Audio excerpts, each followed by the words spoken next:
Hi guys, it's Chris speaking. Welcome back.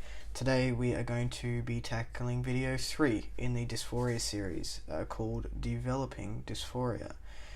What I mean by developing a dysphoria is that personally I had no idea that I was experiencing dysphoria until I started questioning my gender and unwrapping that box. By unwrapping that box, or opening the box, call it Pandora's box if you will, a whole bunch of shit flew out. That shit is named dysphoria. And it, made me look back on my life, realize that I had experienced it, I just didn't have a word or a narrative for it, and it's developed over time.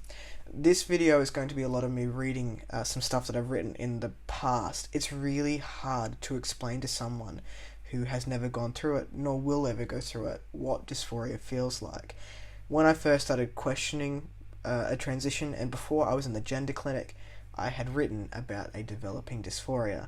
And, I've just read through it. It sounds like it's been written by a teenager, and I think in a lot of ways, once we start to transition, regardless of what age we're in, we're so out of control that it does feel like we are a teenager again in terms of that emotional turmoil. We're just not really sure where to turn. So, I'm sorry if this is a little bit boring. I'm also sorry about the lighting. I'm in a new setup in my own house, and I don't really know what to do with lighting, so I'm hoping that over the next 51 weeks or so, we'll figure it out and it will look better. So I'm going to be looking down. I do have a book. Keep in mind, this was before I had really started considering that I was going to transition medically. I thought that maybe socially it would be okay, but because of dysphoria coming up and developing, it became apparent that it was something else. And I became so uncomfortable in my own body. Anyway, here we go. Have you ever woken up in a sweat? Your skin is crawling, you're shaking, and you can't get yourself under control. You can't quite put your finger on what's wrong, but at that moment, you don't fit. Your skin isn't yours, it doesn't belong on your body, you want it off, and you want it to end now. I had my first experience with this whole body dysphoria just recently. Pure hatred for my existence coursed through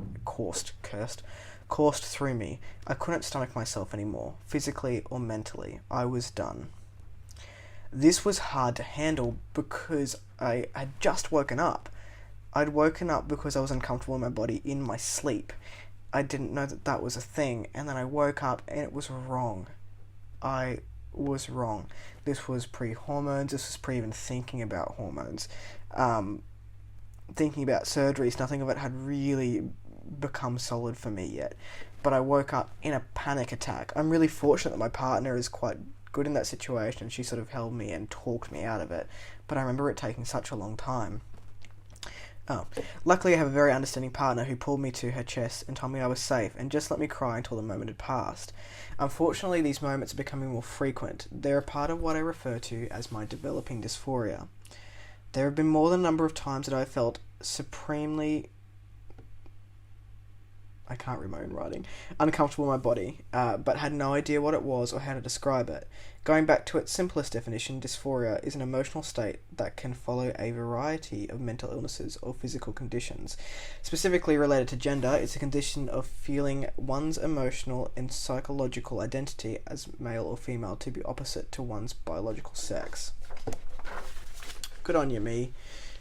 It is my understanding that dysphoria in trans men manifests in a few key areas: the chest, groin, hips, voice, and thighs. Like I said, I was very new to dysphoria, very new to transition, very new to questioning gender. There are hundreds, potentially thousands of ways that dysphoria can come into your life. It is not those key areas. Just because it's those areas that you hear about doesn't mean that that's all there is. And that's what I mean talking about this developing dysphoria, is I had it, I thought that I had to have it in these, 5 or 6 different ways to be a real trans person, but it can manifest in any ways. I probably personally suffer from a lot more social dysphoria than I do physical dysphoria. That's not to say that it is not there, but for me personally, being out in public and being seen as anything other than male is gross. It makes me feel like I'm not a human. But because I'm coming at this from being in this body for 27 years, at that stage that I started hormones, I was like, all right, well, I've lived with that body for this long. Yes, it's making me uncomfortable, and now that I know what dysphoria is, it's making me considerably more uncomfortable, and I don't like this and I don't like that, and then worrying about, is that because I've heard other people don't like this, or is that really coming from me?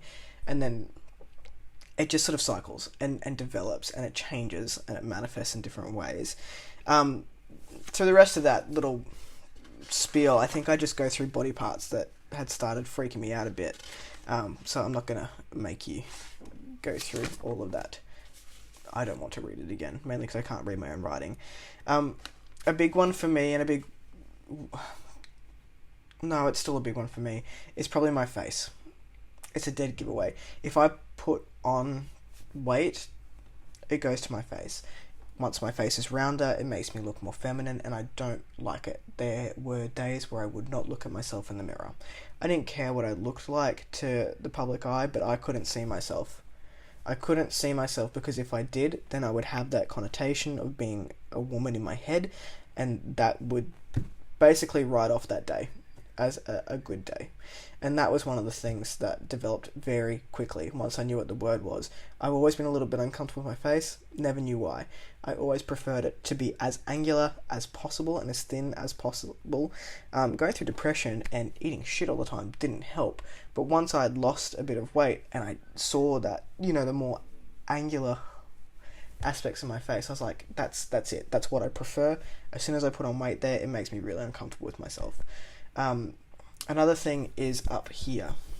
So I started working out. One of my favourite things about my body to this day is how this is all developed. I'm slouching now, so you can't really see. But my shoulders have definitely become broader. I like seeing my collarbone come down here, and that development in the chest. That makes me feel quite euphoric.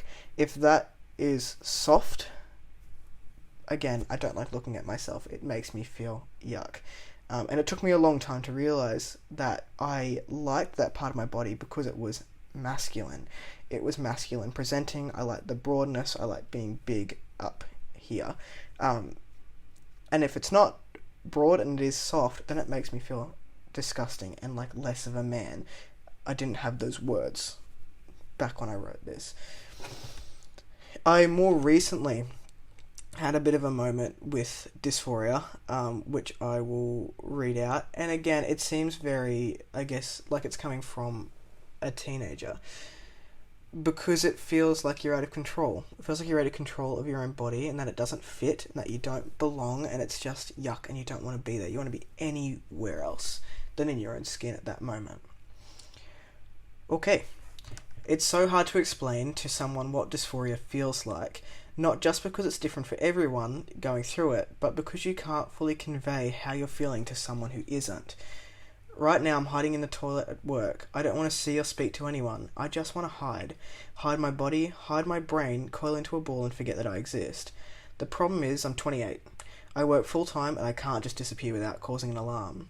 I don't know how to tell someone that I just don't want to exist. There are a multitude of reasons, none of which I feel like I can properly convey.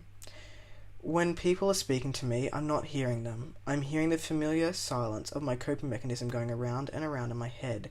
I can't concentrate. I'm scrambling to find things that I can do to gain some form of control. Anything. Just anything. My heart is racing and I can't shake the feeling of wrongness coursing through my body. Panic attacks like this is something I've just gotten used to. I'm not in my body. I'm not here. Not today. It's just wrong. And that's dysphoria.